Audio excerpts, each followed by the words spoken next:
Good afternoon. We're back to Chicken Boxx. It is noon. It is morning time in LA, and at night somewhere across the the pond or overseas or in Africa, it is nighttime. Welcome to today's show. I'm Kevin Impeccable, your host or co-host, along with Misha Green and Dr. Draper, joining us today as we talk about. I was talking to my dad earlier. He didn't even know what it was, but Black people versus cancel culture. What is this cancel culture? We're going to get into it in a little bit. We have some wonderful guests joining us, but I represent the Gen X's. All the Gen X's up there, you know who you are. You know who we are. You know how we do it and how we did it and how we continue to do it. Misha Green coming in strong on a millennial. How you feeling this morning, afternoon, or evening, whatever state of mind you're in today? Feeling, I feel like it's always morning, right? It's always morning until our 4:30 Afro meetings. Then I know it's afternoon. But I'm feeling good. I am super thankful to be alive and enjoy another day of Chicken Boxx. I love that I get to represent for our millennials and our millennial, or am I a boomer millennial? Which way do we say it? I would be a boomer millennial because I'm a millennial who appreciates the boomer values. So I'm a boomer millennial. um, and yeah, I'm really happy. I'm warning y'all now, I have a little cough. It is just a cough. I've tested negative twice for COVID, but I will be drinking my water and I will always mute if I have to cough. But I'm just letting y'all know now. Like, you think we can catch it through the screen? Anyway, Dr. Draper, Yes, how are you this morning? I'm I'm well this afternoon. Good to see you, impeccable. Hey there, Misha, and hello to everybody who's watching by way of Facebook. And I don't know about. We're also on YouTube. Kevin, is it both Absolutely. YouTube and Facebook? And so, Misha's representing the boomer millennials, and I'm representing the millennial boomers. And so, boomers that think like millennials sometimes, There we but go. but appreciate millennials and what they bring to the table. Absolutely. Good morning, everybody. If you've never witnessed or been on the Chicken Boxx, if you've been to Baltimore in the Baltimore area, you may have tried a Chicken Boxx before, and that's full wings and fries. It could be a little greasy situation with salt, pepper, and ketchup, but it is delicious. But today, this is where we come speak our truth. We get on the box. Now, it might not be everybody's truth, and we're talking about Black people versus cancel culture. So you might get canceled for just stepping on the box, but it is your time to get on the box and speak your truth as you see it. We break stereotypes in the African American community, and we're broadcasting on the Afro American newspapers platform. 129 years of informing, inspiring, and educating Africans, people of color, Black folks, whatever you want to say. We've been moving the culture for a lot of years, everybody. But this is Black people versus cancel culture. Whew. Has this become a popular thing over the last day? As you know, this is the Afros. We're still here month, mind, body, and spirit, and we're looking at the effects on cancel culture on individuals' morale, their choices, and their health, as well as the impact on the culture. Cancel culture is a newish catchphrase that has become popularized through use of modern and action on social media. So I was thinking, as I was doing my morning meditation and reading today, and it was about, when Jesus was coming in, and they didn't like how popular he was getting, and they just had to do something. But it's like, this guy is starting to change the culture, and so they decided. I said, man. So I like how I said cancel culture is kind of newish, but they've been trying to cancel people because they didn't think the same way that they thought for years. So Misha, come on in, join the conversation, and tell us. Dave Chappelle is hot on the in the news right now. What's going on with this cancel culture? Yes. So Dave Chappelle is not the first celebrity to be canceled or for people to work to get canceled. However, most recently, Dave Chappelle is who we think about when we're thinking cancel culture. The comedian has become the next victim, if you will, of cancel culture with his new special, The Closer. And in fact, he knew that it was going to be controversial and he'd probably get canceled from the rhetoric used in the Netflix special. Hence, he's calling the show, or he called the show, The Closer, because he knew he could potentially get canceled from it. And so some trans and LGBTQIA plus activists are angry at Chappelle's stand-up because he brings up jokes about the transgender community. And Chappelle and trans rights activists have been going back and forth for a couple of years now based off of some of his jokes in previous Netflix specials. But this last iteration of his Netflix specials has trans Netflix employees staging walkouts, holding protests. There are people just going against Chappelle in all ways. His new documentary, which the Afro covered in September, so go back and look at it. I went to the premiere of it here in DC at the Kennedy Center, but the documentary, which is excellent, is being pulled from a lot of festivals and things like that. And mind you, the documentary has nothing to do with the Netflix special. I want to make that very clear. So it's unfortunate because everything learned in that is really important. However, now that's being pulled from different movie and screening festivals because it's Dave Chappelle. And so in today's episode, we're going to not only talk about Chappelle, but other artists whose careers have been affected by cancel culture, and how behind the scenes there are folks working to control how the public receives works of an artist and all around avoiding cancel culture. So we have two guests that will help unpack cancel culture from a public relations point of view. So I guess we can just go ahead and bring them on now. I'm very excited. I love them both. They are huge lifesavers to me and the work that we do here at the Afro and getting coverage surrounding some of their clients here in the DMV. So, as I said, they're in large part responsible for a good chunk of our coverage that gets to you all, not only in our Legacy edition, but online and, of course, broadcasted in Afro Live interviews. Our first guest I'll introduce is Camille Davis, because she's to my left. That was hard to do because I'm using my right hand to do that. But yes, and Camille is founder of Montage PR. She's also an occasional freelance writer for the Afro. You guys may have seen her name all up in the paper before. And we also have Whitney Stringer. Oh, am I doing this right? Okay, now I really don't know how to do it. This is hard. There we go. And we have Whitney Stringer, who is the founder of Whitney Stringer PR. And they both are just huge, huge assets to my life, but also just killing it in the publicity world, not only in the DMV, but nationwide. So I'm really, really proud of them and super happy that they could take some time to join us today. So hi, Whitney. Hi, Camille. Air hugs to you guys. Hi, guys. Thanks for having us. If you could take a second, if you just tuned in, this is Black People versus Cancel Culture. We have two dynamic women sharing with us.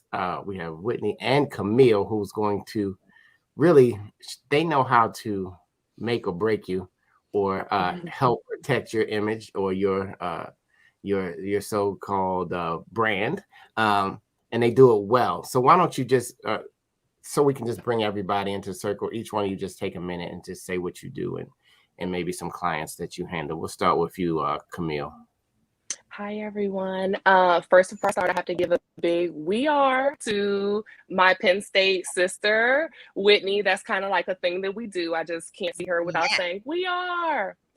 Penn State. Penn State. Thank you.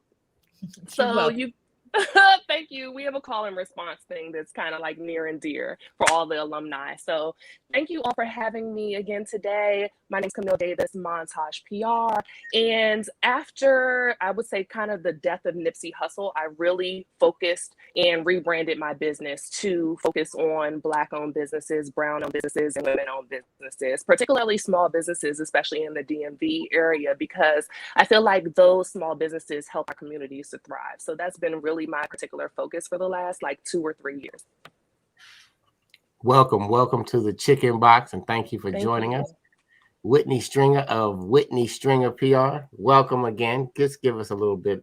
I guess y'all can go back and forth with your Penn State call. Go right ahead. Well, thank you, Camille, for the blue and white love to get started. So glad to be sharing the stage with you today. So yeah, with Whitney Stringer PR, kind of similar to Camille, we also have a lot of focus on making sure that we're giving a voice to underrepresented great people around the community and around the country. So working locally with some brands that you might know, like D-City Smokehouse, known for the great barbecue in town, or ones like the recently opened The Gathering Spot, a community dedicated, a private membership club dedicated to Black culture. And then also working with some larger brands like Amtrak or the U.S. Census Bureau, also making sure that they are speaking to our communities. So I get to do a lot of great work locally and nationally. Absolutely. Let's jump into it. If you just tuned in, this is the Chicken Boxx, where you get your chance to jump up on the box and speak your truth. It's called Getting on the Box. We're talking about cancel culture. Now, some people know what it is. Some people are tuning in for the first time today as we dive into what this cancel culture is. But let's hop on the box, everybody, real quick. And just what comes to mind when you consider cancel culture? Who wants to go first? I'll just jump on the box and start us off. Well, okay, 30 seconds on cancel culture. I think what comes to mind for me is call out, which we'll get to talk about in a second, which the two are different. Call out culture and cancel culture is different.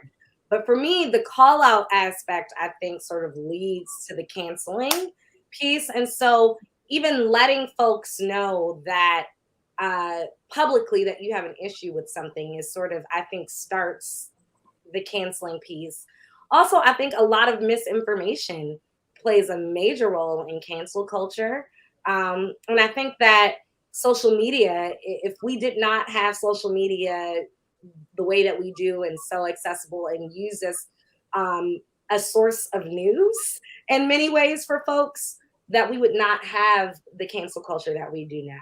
So I'm going to hop off the box because I want to hear from our experts. But that's what comes to mind when I think cancel culture.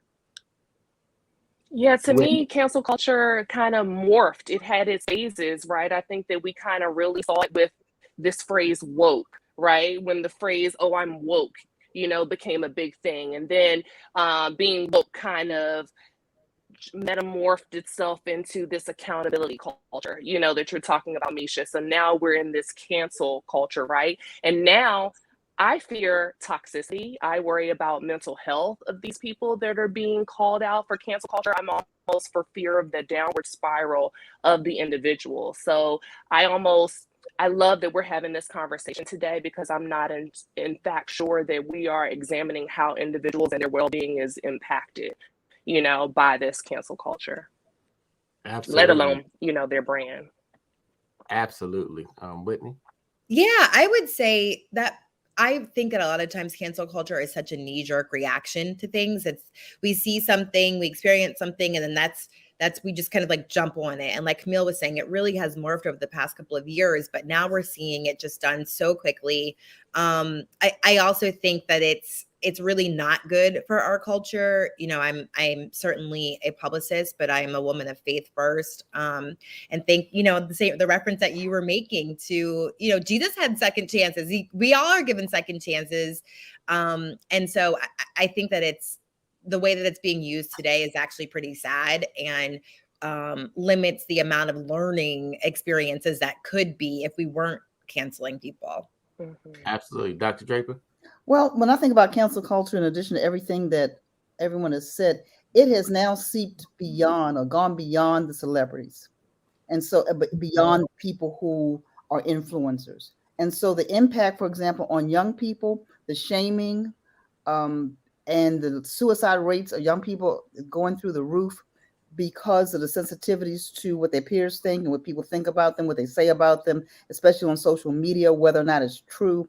It's a big issue that's gone beyond where it was. There's always been a cancel culture, but as Misha said, social media then has accelerated the how quickly it gets out there. And it started off, it seems, around some of the social justice issues like the Me Too movement and things like that, but it's now gone to a whole different level. And just a thought that somebody can cancel your your reputation, can cancel you out because they don't like something that you say. What happens to the flip side of that? Do I not have the right to say what I feel about a particular thing? So I think it's just taken on a whole new life. But really, when you think about teenagers who are already very, very sensitive to what you say, if you say good morning, some of them want to say good night, right? But they're very, very, and so all this body shaming and things that are going on through social media to cancel out a young person just because you don't like them. Man, that's crazy. I think about it as like, I hate that brown squirrel that always crawls into my attic and I can't get out. It's always just up the tree. Every time that I'm coming from a place, he's breaking nuts. Every time I can't stand that squirrel. Can I cancel squirrels? Is that on the list? Is that on the list, everybody? I'm just saying, this is Black people versus cancel culture. This is a conversation. I wonder, when did a generation become so sensitized to what others said to them to the point where it affected them? I mean, where did it come? It's like a different generation, because when we grew up, you could talk about, I mean, it was some fights if you talked about somebody's mama, but you just joned on people and you went there. And I have friends that we still go there now when we get together, and it's just, but it's all in love. It's never a point where, oh, you're a Republican, I hate you. You're like, you're my best friend all my life, and then now you're a Republican, or you don't want to get the vax, so I'm canceling you. Mm-hmm. Have you heard that? Yeah, it's a public call out, Kevin, when the person doesn't have an opportunity to respond. Absolutely. All right. So we always talk about steroids. Let's get maybe I didn't say hi to everybody. Hey, Crystal, Bonnie, Lenore, Rico, Diane, Shay, Dorothy, Jewel, Chris. Thank you for chiming in. Put your definition of cancel culture, or have you heard of it, or is this new to you, or were you aware of it, or are your children dealing with it? My children told me I was shaming one time just because I repeated something that somebody else said on television, but now I'm shaming. I said, wait a minute, I'm shaming you to go clean your room. That's what I'm shaming. But anyway, this is Black people versus cancel culture. And do we have a clear definition yet? Is there a clear definition of cancel culture before we just go further? Or we said what we thought about it. Well, so Dr. Draper has a definition of cancel culture, I believe, or of cancel versus call out culture. Do you want to share that, Dr. Draper? Sure. So call out culture, usually, if I understand it correctly, you calling out someone for doing something wrong, and you give them an opportunity to, since we were talking biblical earlier, repent. You give them an opportunity to respond. It could be a healthy dialogue around that, or to say, I'm sorry, that type of thing. So I'm calling you out for a wrong. You're coming back and you are acknowledging that, and you are trying to right the wrong. Okay. Cancel culture, I'm just canceling you. I heard what you said, Chappelle. I don't like what you said about that community. So I'm on a crusade, and we're going to just go to your employer, go to the network, go to Netflix, go wherever we can go, and cancel you out in that way. Mm-hmm. And I think that's the difference between calling out and canceling. I think one thing also that's important to think about in terms of timing and the popularity of cancel culture is how much the pandemic really exasperated things, right? So where so much of our social world was happening, offline previously, this past nearly 2 years, so much of our social interactions have been online. And so, I saw that Twitter usage is up by 25%, or at least it was last fall compared to the year before, 75% increase on Facebook apps in terms of usage. So we are conversing even more now these days online. And so where there might have been, more time and more forgiveness when things are happening in person and whatnot, the fact that things are all happening online and happening so quickly, we're quicker to do things like cancel instead of call out, which we might have done, previous to the pandemic or when there was less social media use. I think that's a great point.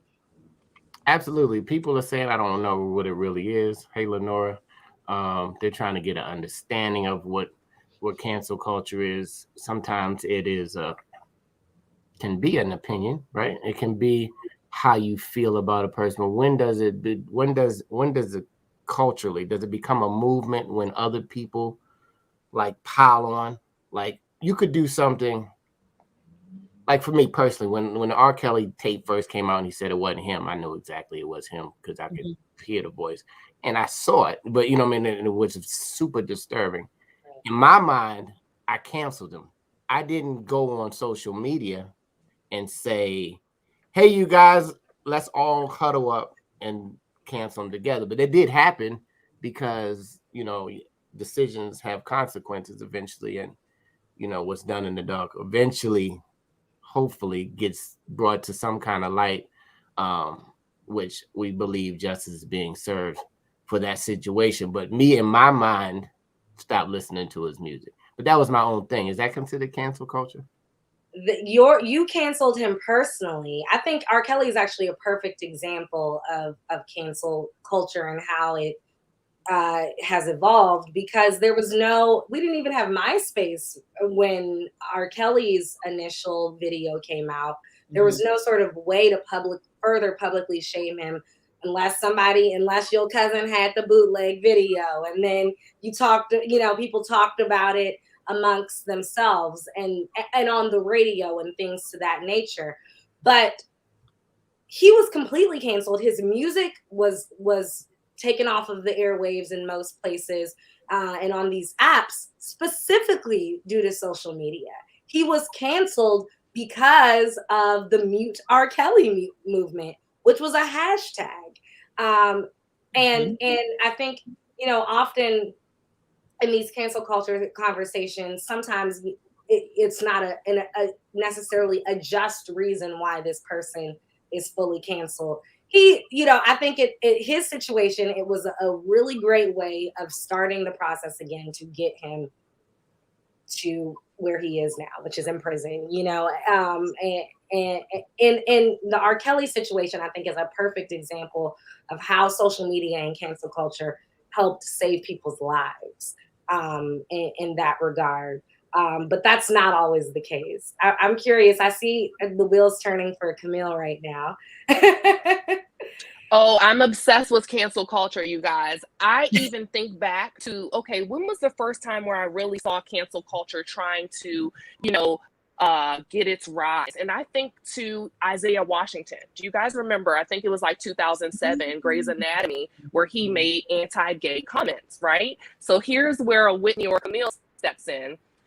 Immediate crisis management. We need to make a statement. We're going to send our client to rehab. We're going to show the conversation, the learning, right? Going back to what we were talking about earlier, what Whitney mentioned. That was a way to show the transition. Okay, that he went through this process. He showed empathy that I feel like a lot of modern day cancel culturees may not show, right? And I think that maybe that's the difference, because could we just send a celebrity to therapy and then boom, here their career is back? We haven't so much seen that really since that incident, right? The next incident that comes to mind is Chrisette Michele, when she performed at the Trump inauguration. Black culture, immediately. We don't support Trump. Why would you, as an African-American woman, go and perform? Was the money that good, sis? Right? That was kind of like the question from the culture. But going to Dr. Draper's point, she had no platform to redeem herself, right? So maybe also that was kind of Twitter, Facebook years. But again, Instagram wasn't as prevalent then. So I think that it's so interesting because I follow these waves, right? But now when you bring up the R. Kelly, it's still so funny to me how, the facts could be clear, but even the people are divided. I'm not sure if cancel culture is doing us any justice or if it's just merely dividing us as a society. Boom. If you just tuned in, you're jumping in. I love you guys' comments. I'm reading them as I go along. Can't post everyone, but this is Black people versus cancel culture. How are we handling? What is it? Have you heard of it? Are your kids experiencing it? Are they doing it? Are you doing it? And I think everybody does it at some point. If I was an alcoholic, I might want to cancel alcohol. I might want to cancel drug use. I might, but when does it become a part that it hurts somebody else's mental, right? When it affects somebody else's self-esteem. Whitney, you want to chime in? Yeah, I think as much as this conversation is becoming more in the forefront, so like you say, is the conversation about mental health and just Black wellness in general. I know, Camille and I both do a lot of work in that space, and I think that there's a lot more attention to making sure that there's wellness within the Black community. And so I think that they really can be items of opposition of, how cancel culture can really be affecting people and their well-being and whatnot, and at what expense are people being canceled. I think if we're thinking about things more wholly, there might be, like I was mentioning before, it really could be really great teachable moments. The great example of Isaiah Washington. Okay, he said these terrible remarks. What can we then do to have him have a better relationship with that community, or instead show where he learned? So I think that that's in general a better approach, and certainly how I work with my brands and clients, as we all make missteps and whatnot. But the idea is, okay, the best approach is really, how can I step away from this better than I was before? But of course, you need the audience to be receptive to that conversation.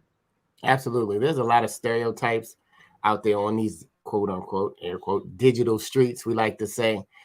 Misha, what are you hearing out there about this topic, about cancel culture? And I know these are not the opinions of the Afro-American. Here's this. I've got to talk to our lawyer. These are not the opinions of the Afro-American newspaper or the affiliate companies. But Misha, what's happening on these digital streets? Yeah, the digital streets are busy with cancel culture. I for this time around, I just wanted to take some direct quotes that I found off of Twitter and Instagram, just specifically about cancel culture, not necessarily even a person. I see Craig in the comments said, "What about Dave?" Craig, you're a little late. We talked about Dave, but we'll get back to him because obviously his situation is perfect to talk about it. But yeah, the things that folks have to say about cancel culture on the digital streets is serious. So as Kevin said, these are not our opinions, but most of these are direct quotes. So let me just go ahead and hop in. The cancel culture folks seem real quiet about the legal attempts to investigate and ban work by Black writers in schools. This is a direct quote. Netflix doesn't do cancel culture. Another direct quote. The cancel culture is so toxic that people often forget that there's always room to educate first, rather than arbitrarily decide it's over for someone's career. Caitlyn Jenner, you guys may have heard about this tweet. It's been catching a lot of traction over the past couple of days. But Caitlyn Jenner said directly about Dave Chappelle, Dave Chappelle is 100% right. This isn't about LGBT. She meant the LGBTQ movement. It's about woke cancel culture run amok, trying to silence free speech. We must never yield or bow to those who wish to stop us from speaking our minds. Another is cancel culture doesn't exist. And we talked about this already, but call out versus cancel culture is a thing. So those are some stereotypes, and most of them are direct quotes. I see Jules' comment about the Karen culture is outrageous. So that we have to have a whole nother episode dedicated to the Karens of the world for sure. I think Black people versus Karens would be an amazing episode. So thanks, Jules. But we wouldn't even have the term Karen, right? We wouldn't be canceling white women to and fro and giving them a new name. Give them a quick Karen 30 seconds in case people get lost. Okay, Karens, for all those out there, Karens are white women who work to make Black people's lives miserable. And I actually have a whole article that I did in our first, I think we're still here, special edition about Karens and the difference between Karens. I can't even remember the other term for white women, but they're like, they're right underneath the Karens. You know, they still are being racist, but they're not trying to make people's lives miserable or get us in jail or kill us. And then you have Chads, which are the white men who are male versions of Karens. But basically, they are white people who work to make Black people's lives miserable and go out of their way to do so. And we all know a Karen, or we've all seen Karens in the world. But that term came about solely because of social media, solely because we were out here trying to get white women to lose their jobs after they worked to mess up our lives. And so that, I think the Karen and Chad conversation is a complete offset of cancel culture, not necessarily a negative thing, in my humble opinion. Yeah. All right, well, maybe Karen and Chad versus Black people will come on one time. But Whitney or Camille, did any of those? Have you guys heard those stereotypes or those comments or any ones that kind of resonate with you? Yeah, I was going to offer that, the other side of it is we're talking about the toxicity and the really negative side of cancel culture. But at the same time, as, Misha was talking about, there's also instances where people need to be called out and to be held accountable. And so while canceling them might not be necessarily the right way, like if you all remember the story of Amy Cooper, where she called out the Black gentleman in the park in New York for him calling out her, having her dogs off of the leash. And the reaction was swift, and she wound up losing her job because of how outspoken people were and the backlash. And actually, the young man said that I don't even think that she actually should have been canceled. She, this was a moment in time. She's accountable for it, but I don't think that she should necessarily, have been fired from her job. So, I think it's important to think about, it doesn't necessarily have to go to being canceled, but people still need to be called out for what they're doing wrong. And she, that was racism that led her actions that day. So there's, as much as we don't want to cancel, or we may want to cancel culture, it also doesn't mean you get to get away with doing wrong either. The judge and the jury has spoken. You cannot get away. The internet is undefeated. Yeah, if you can. I think that's such a good word. Is the accountability piece is what we want to hold on to. It's like, but how do you hold people accountable without repercussions? And we see nationwide, generally people want that repercussion to be ending that person's livelihood, which is so unfortunate that's like what it's taken to. But I love that word, accountability. Absolutely. If you just jumped in, this is Black People versus Cancel Culture. We have Camille with Montage PR and also Whitney Stringer of Whitney Stringer PR chiming into the conversation, as well as Craig, Jewel, Chris, Jessica. I can't name everybody, but everybody, thank you for your comments and thank you for hanging out. Do us a favor, share it, because somebody doesn't know what cancel culture is. When we share, we're stronger. If you didn't know, the Afro-American newspaper is 129 years old, older than most of us on this broadcast today. And for over those amount of years, we have not been controlled by any other voice. We've been offered to be bought so that they could muzzle us and cancel our culture. But we said no, and we're never going to sell. But the only way that we continue to print our legacy edition and to broadcast things that impact our community is if you subscribe to our legacy edition. Or yes, we do have a digital edition. Of course, you are watching us right now. We even have a way that you could text the word Afro right now, 410-936-5002, and stay in the loop. Stop just saying, oh yeah, I support Black, and then you don't. And then you wonder why there's no balance or what's the true voice, because you don't. You cancel it, but you say you don't cancel it. But if this is resonating with you for less than 2 Uber Eats, $40, you're in there for the whole year, supporting an institution and an organization and a legacy, legendary place in the African-American community. We're going on 130 years. Ladies, you're going to be invited, Camille and Whitney, to the 130th. It's going to be a big deal. Anyway, and all of you guys out there also, hopefully it depends on how many tickets can fit into place and where we are in this pandemic. But let's get back to this conversation, cancel culture. We had 2 questions that I thought were worthy. All right, tell me what you're talking about. The quick one I think we should at least note is, I think Lenora asked about Monique and would Monique be an example of cancel culture. But she's been, so my understanding, and I'd love Whitney and Camille's opinion, but I think that Monique first at least alleges that she was canceled by Hollywood first, which is different than cancel culture, because she says that it was Hollywood who stopped her from getting gigs, who stopped her from rising further than she had post winning the Oscar. However, I would say that social media has worked a bit to cancel her, particularly this year, for some comments that she's made. Even when she alleged that she was canceled by Hollywood, there were people who were telling her to take several seats and stop complaining and get your money, girl, and stop talking. But here recently, I think she has been, people have worked to cancel her. I don't think it's been a successful cancel, quite frankly.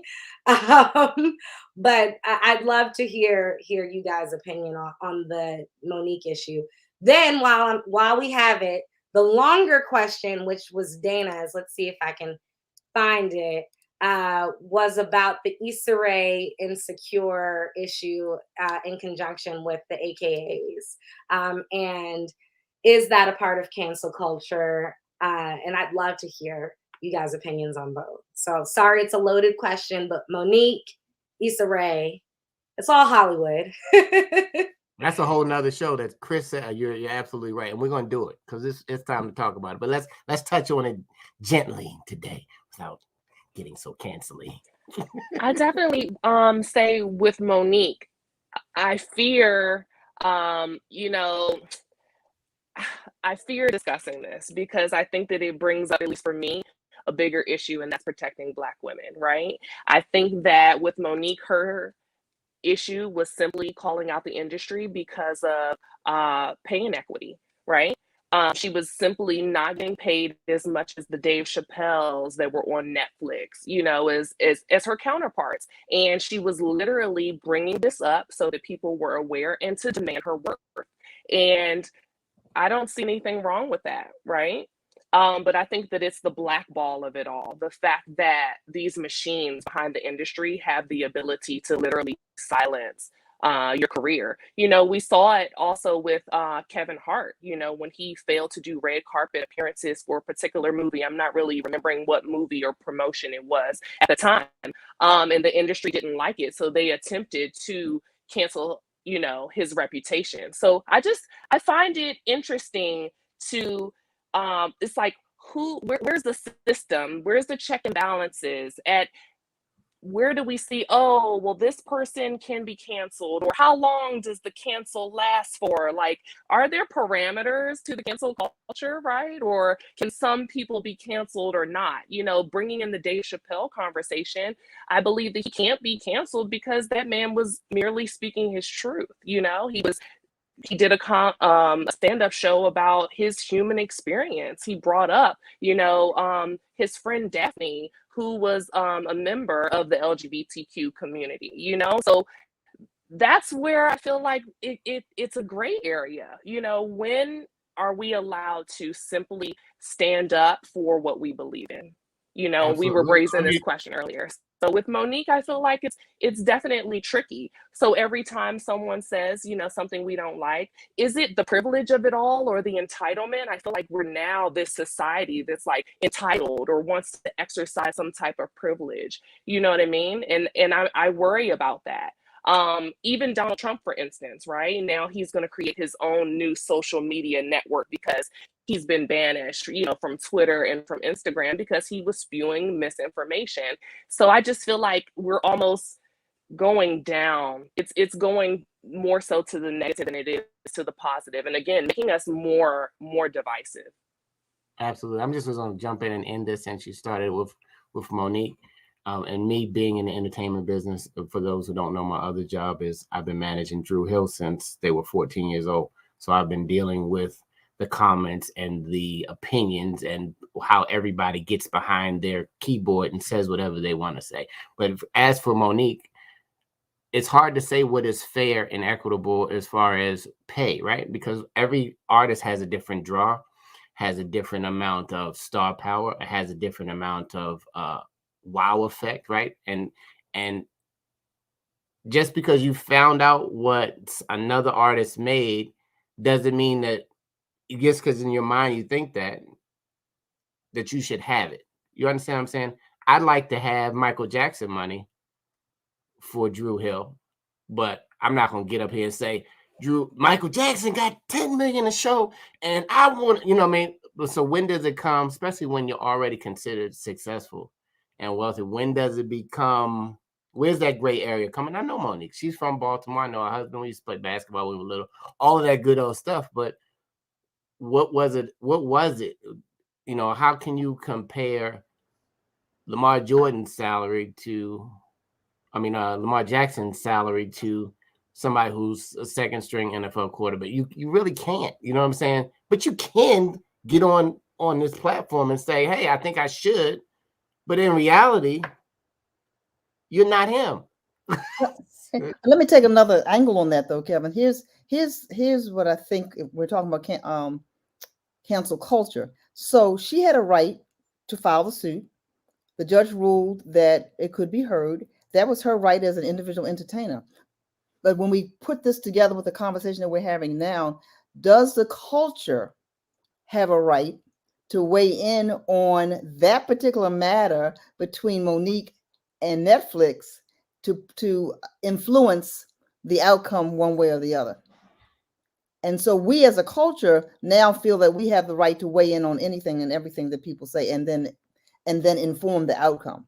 After that employee leaked what Dave Chappelle got per episode, not only were Black people upset about what they got paid on the Netflix, but also a bunch of white folks were like, wait a minute, I only got X, Y, Z. But you get what you negotiate. If you agree on it at the moment and you say, okay, I agree on it, you can't get mad at someone else. Absolutely not. So how much skin do I have in the game to influence it?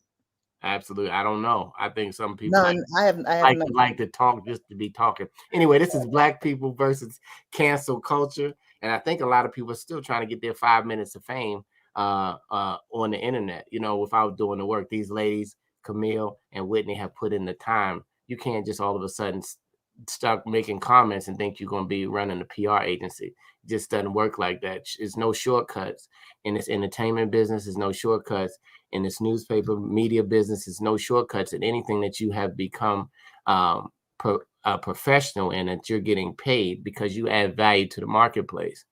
If I empty trash and I wonder why I'm not getting paid as a brain surgeon, it's not because of my personality. It's just because of the value that I add to the marketplace. Anyway, I'm off the box, y'all. So let's get back to it. Let's get to this Dave Chappelle in these last 15 minutes. I think that's the biggest chatter right now. Whitney, chime in and let's get it started. Did you watch this? Did you watch the entire special? I did watch the special. I also think, in this conversation that a lot of times what people do is they weigh in before they read their Afro article, before they listen to the podcast, before they watch the segment, and then want to form opinions when they haven't even seen the totality of the work or whatever the topic is at hand. So I do think that that's something that we all can strive to do better, not just reacting to headlines and what comments are. Like, go to the source and go to multiple voices about it before, making a quick decision. So I did decide to watch to watch the special and to form my opinion based on what I watched, just not what other people were commenting or the clickbait headlines. And I do think that people were quick to make decisions about what he said without being able to look at the totality of what he was talking about.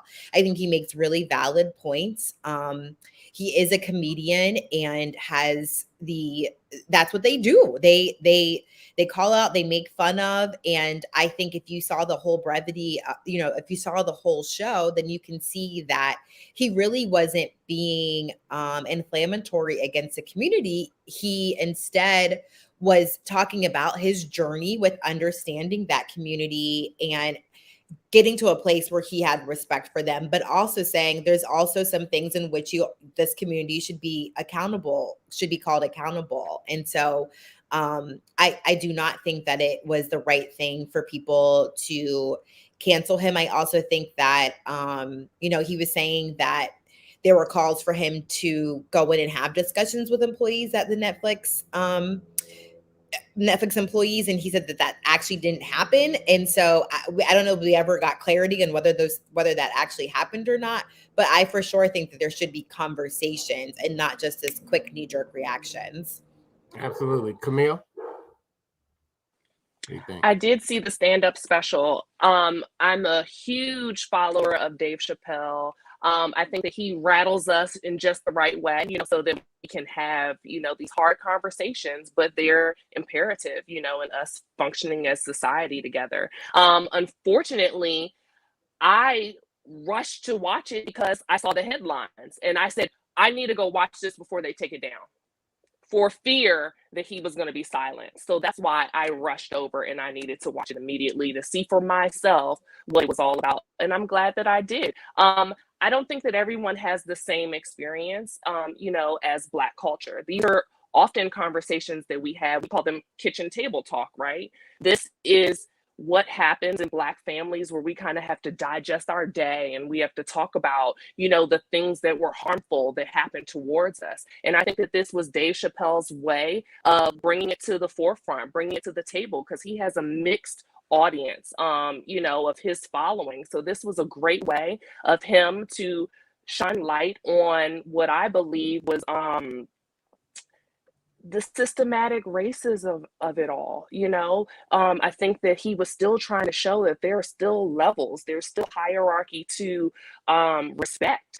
And at the end of the day, being a Black man, being Black people, we're still considered less, and I think that that's what he was trying to shine a light on, that at the end of the day, and I'm sorry to say this, that he feels as a Black man in Hollywood, that there are certain groups and classes of people that get preferential treatment over African Americans. And that, again, is his experience as a person in that industry, right? So that's what I'm afraid of, is immediately I felt as though they were trying to cancel another Black man, and I had a problem with that.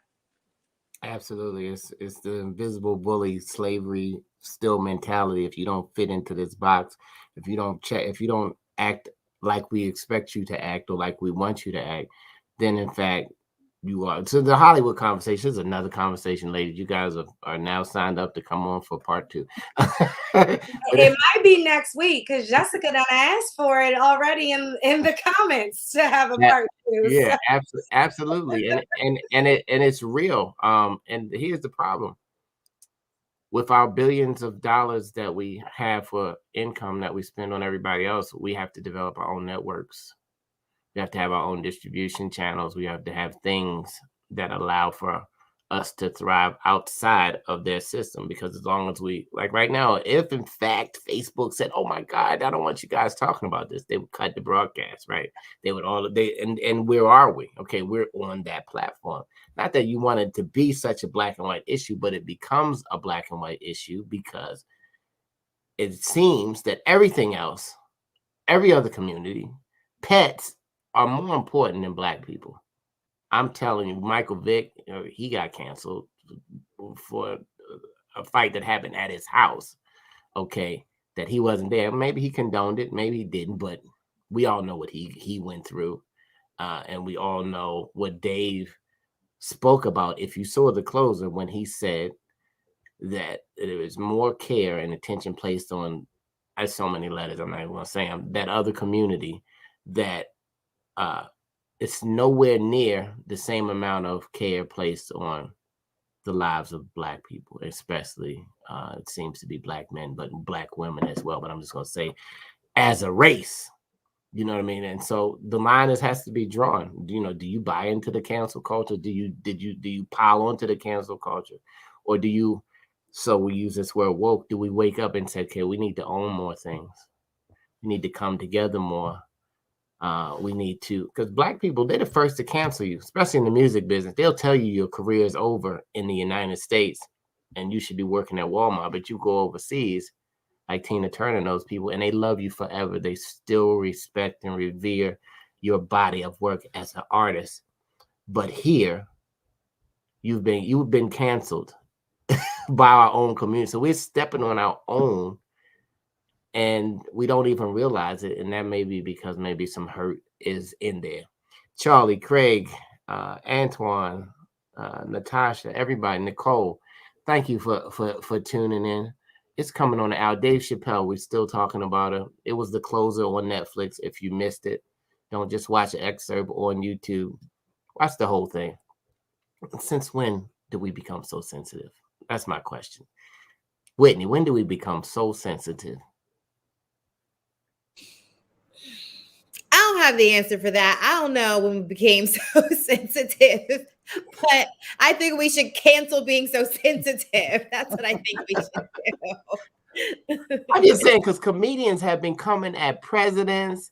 I mean, you would have think that, or thought that all the presidents that got talked about by all, I mean, I heard, did you see Bill Burr or Bill Burr? I can't remember his name.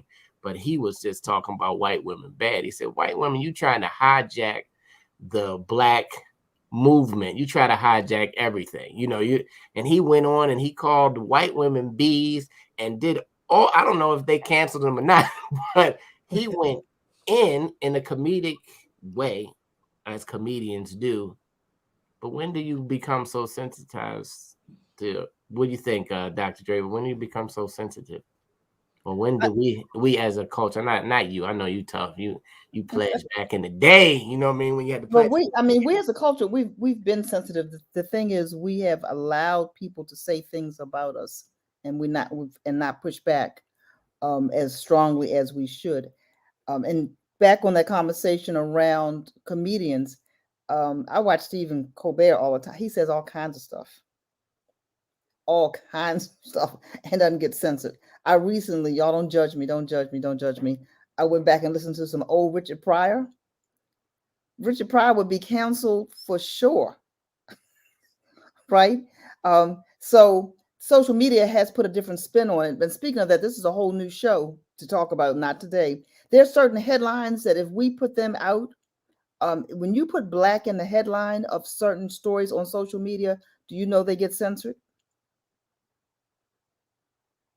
So there's a whole lot of racism and structural racism around that, right? Would you believe Afro? I used Afro. Right, and you get censored for that. Come on. So if we want to push back on something, we ought to be pushing back on the pushback against critical race theory. They can put a name to it, but really we don't want to teach, folk don't want us to teach Black history. So the whole lot of things we ought to be canceling and things that we want to make sure come out there. Yeah, you are so right, Camille. You put Afro in a story. So the name of our business is Afro. It's been there for 130 years, right?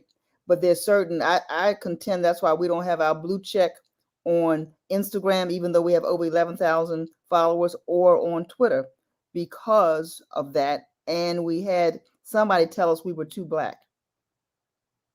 That's another whole show. Hello, somebody. People are so sensitive. Jessica, you're completely right. You know, Ralph Tresvant had a song, "Need a Man with Sensitivity." I don't know if that's gonna work these days, but I think we get distracted about the small things and we miss the big picture. The whole thing is always a distraction. Go ahead, Camille, jump in. I have a quick question. I wonder if this is a Gen Z thing, right? Because for millennials, it was all about being PC, right? We knew not to teeter-totter. We knew what was acceptable, what was, what you should and shouldn't say in public. But I feel like it's a generational thing. And we've seen Gen Z really stand up, when it came to the Trump campaign and not showing up and, stopping ticket sales for his rallies, right? So they're the most active generation, at least in terms of as far as social media is concerned. But I wonder if that was kind of like the rise of this kind of sensitivity. And it almost makes me, here I'm using the word fear again, but fear for their future, when it comes to, toxicity and mental health, and anti-bullying. I definitely would say that Gen Z is far more sensitive than we are as millennials.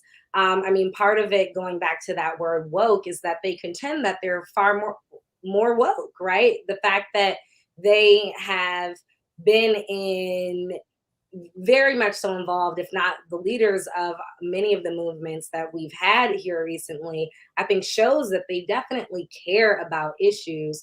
But specifically, going back to Dave Chappelle's attempt at cancellation, which directly relates to the LGBTQ community, is that I would like to say I'm far from homophobic or transphobic, but my nieces and nephews consistently tell me I'm using the wrong term and what you shouldn't say. And I'm conscious about pronouns and all of that, you know what I mean?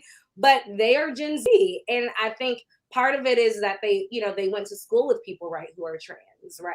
I never experienced that and I was a theater major, I had tons of gay friends and things like that, but they are in a different they've been exposed to other things, grown up in an educational or institutionalized setting, if you will, and thus sort of have a higher sensitivity or maybe level of wokeness, if you will, that then I think leads to how they deal with stuff, which is going to the internet, calling folks out, canceling them. I mean, that's, again, social media has been completely a part of their institutional experience. And so thus, I think it completely, Camille, absolutely.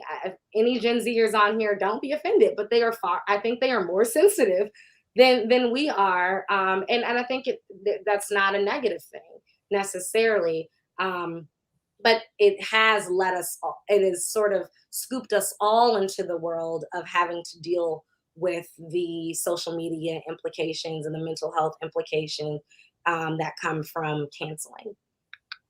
Absolutely. I don't know. Do we have time for an Afro fact? We might have to save it for next week because we are running on the hour and we respect everybody's time. And guess what, though? We can't go over 2 minutes because it's our broadcast and it's not another show pushing us out the door. This has been a fantastic conversation. Black people versus cancel culture. Some people learn what cancel culture is. Some people have experienced it. Some people say maybe it's the Gen Z. I like that point because I have Gen Zers in my house. But I'm not tiptoeing around them. But I get to the point where, and some of the Gen Zers feel they can say anything to adults that they want to say, and because they think they have the right. And I said, you have the right when you are in your own house and you paying your own bills. Now give me that phone. Anyway, so as we go forward, let's jump on the box real quick and just, this is the Chicken Boxx. All right, here we go. guys, this is what it is, just in case. All right, and just change your mind about cancel culture right now, in case you're a little hungry. That's 4 wings and fries. That's the Chicken Boxx. Anyway, if you're ever in Baltimore, get a Chicken Boxx, throw some hot pepper ketchup, hot sauce on it, and we can keep moving. But final words for this week on cancel culture, we have our experts from Whitney Stringer PR and also from Montage PR, Camille and Whitney. Thank you for joining and sharing with us. All right, you can get on the box. You can talk about cancel. You can talk about whatever you want for your 30 seconds on the box. Let's go. Whitney. Well, thank you so much for having me. I really appreciate it. I think this conversation is one that is, it's needs some added visibility. Again, my parting words are, I think in general, people make decisions too quickly without taking the time to read the facts, to speak to people, to read the Afro, to get the total information. So I would encourage myself, encourage all of us, before we're quick to make facts and make quick decisions, take the time to really see what's going on, speak to other people, try to get other perspectives before making conclusions on your own. There you go. Try to get some other perspectives. Just take 30 seconds. That's just like when you're arguing with somebody. Just take a deep breath before you say something that really is just. And we didn't get into how long do you have? Is your 10-year ago self the same as yourself now? You know what I mean? What you did in high school, is that how you are now? And who gets to not forgive you for that long? Anyway, Camille. I love that. I really feel like Black Lives Matter and the Black Lives Matter movement really, sparked this, this trail for us to stand up for ourselves and what we believe in and hold people accountable and know who are we aligning with. Are the companies that we support, do we have a value match there? I feel like it's very important to hold our organizations accountable and unmask, that hidden racism. But let's also remember how detrimental that this could be.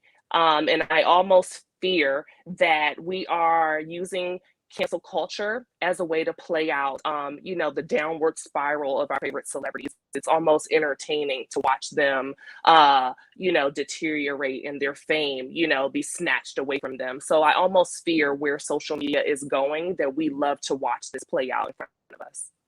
That's considered a hater's disease. You need to get a shot for that and a booster and then another shot after that. Anyway, Dr. Draper. My real hope is that people will understand their own value, that will teach people who they are and whose they are. And you know what? I'm entitled to my opinion, and you can't cancel me out. Now, I know I'm not a celebrity, but you cannot cancel me out. The problem that a lot of us have is that we are to let other people define who we are. And even in the celebrity world. So hopefully, we'll all be sensitive to the differences in people and we respect people. However, I'm entitled to my opinion. You're entitled to your opinion, and we don't have to cancel each other out. We got to learn how to talk to one another. There are a whole lot of things, especially in the Black community, that we ought to be concerned about. A whole lot of things. I applaud these young ladies for your business. I hope your businesses grow beyond your imagination. We ought to be talking about supporting Black businesses, supporting young people, not complaining about them, but helping them to understand that there is more to life than social media. Social media is a mechanism, but it doesn't define who you are. Boom. You're off the box, Misha Green. We should shut the show down with that one. Go ahead. I know. I wish I wasn't ending off. Okay, so our Afro fact has been requested, so I'm gonna read the Afro fact. And excuse me, I'm doing it on my phone, but y'all know the internet can be funny when we're trying to give information, so I don't want to switch screens. So that's the first thing. The only quick thing I'll say about this is why we need you guys coming in and sharing your opinions, because it sounds like we need a part 2. We absolutely need a part 2 on this issue. We have questions that were unanswered, like Dana's great one about the AKAs and Insecure and people now, is it just the sorority trying to cancel AKA, Insecure and Issa Rae, or is the culture supporting it? And so those are the kinds of things that I think we need to talk about. I have a whole list of celebrities who have been canceled just in the past year. And let me share, The good thing is most of them are not Black people. So we can say that our folks have been making us proud for the most part this year. But there's some that the internet really are still seething and angry at. So we definitely need a part 2. This is exactly why we want you all to go in the comments and share your thoughts and opinions, and we appreciate the engagement. That said, this week's Afro Fact is inspired by the October 27th, 1984 edition. The headline read, Nobel Peace Prize winner Bishop Tutu. In the article, it says that Bishop Tutu returned to South Africa with a hero's welcome, with Black and white supporters singing Black nationalist anthems and carrying signs saying, apartheid, goodbye to you. And Bishop Tutu had a little something to say about his time in the United States. So here it is. America is seen as a country for which human rights is not important. If you are government opposed to communism, your human rights do not matter. That's what Bishop Tutu thought about us 37 years ago.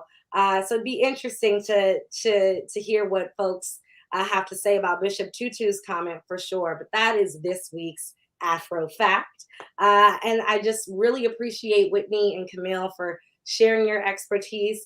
The people have spoken. We have to do a part 2. So if you're available, please come and join us. But we really appreciate your time today. And thank you for all you do out in the world and for the Afro. And before we go, I'm getting on the box. Like, I know I'm a gentleman. I let all the ladies go first. But I want to say, good thing God doesn't cancel you. Right? Because it said everybody has fallen short. Everybody who believes, I'm not going to say that you believe, just stay with me. If you believe, God has forgiven through everything that you've done. And it's a good thing that he doesn't cancel. And so when you need to find some strength and to build yourself up, seek him, not the internet, not what your friend says. You can't believe if your friend says you can't start your own PR firm, that doesn't mean you can't start it. What do you believe about yourself? Whose words do you listen to? As a matter of fact, do you even affirm yourself daily? Do you tell yourself that you're wonderful, amazing, a great learner? Do you even know what an affirmation is? If you don't, Google it and get you an affirmation. I don't care if this is one line, one sentence, a paragraph. Record it. Listen to it in your own voice. Take some time for you, because the only one that can cancel you is you. And in what you believe in. So get your mind right. Everybody who knows me, that's one of my biggest things. Get your mind together. Get it out of everybody else's opinion, because it's like everything else. And let's move forward as one people. Not that we're against any other people, but we are together as African Americans, and we need to combine our collective positive thoughts and move this culture forward. So again, thank you everybody for tuning in. We'll see you next week, because guess what the topic is? Cancel culture part 2. All right. We'll come up with something else, Black Hollywood, whatever you guys want to talk about. I love the conversation. Until we meet again. And if you need some PR, Camille and Whitney, they're in the DMV area, but I'm sure they take clients all over the world.